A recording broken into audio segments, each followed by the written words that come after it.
pour cette audience militaire, je pense que ces récits ils servent à harmoniser une espèce de définition commune des menaces émergentes sous une forme qui, en gros, permettent de mettre tout le monde d'accord sur qui sont nos ennemis Qui pourraient être et nos ennemis.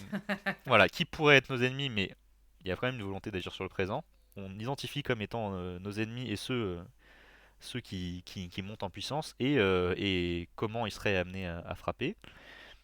Et notamment sur la dimension de l'OTAN, enfin disons, sur le partage de ces récits au-delà des arènes nationales, je trouve ça intéressant parce que j'ai l'impression qu'avec ces récits, il y a aussi une volonté enfin, de resserrer une forme sur le plan sécuritaire, une forme d'alliance entre les membres de l'Occident, quoi, au sens large.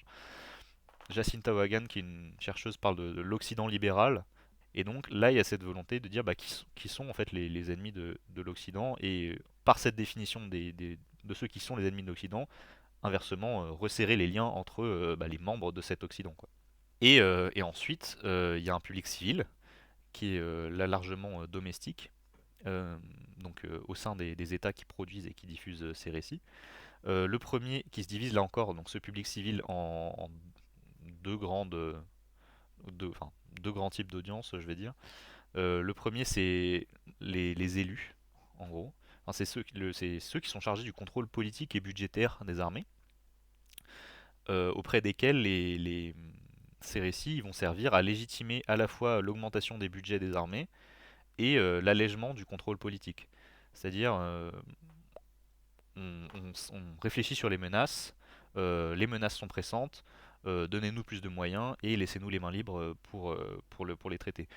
Et un exemple qui est intéressant sur cet allègement du contrôle ludique, qui est là encore pas du tout représentatif de l'ensemble des réceptions, mais qui je trouve est intéressant à évoquer, au sein de la commission de la défense de l'Assemblée nationale du ministère des Armées, au moment de la discussion sur la loi de programmation militaire, il me semble.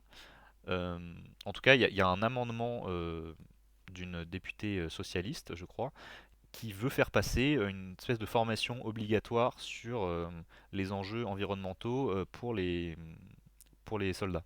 Et pour justifier le rejet de cet amendement, il y a une députée de la majorité qui, alors pareil, je paraphrase, va dire c'est pas la peine en gros de rajouter une charge coercitive sur les armées.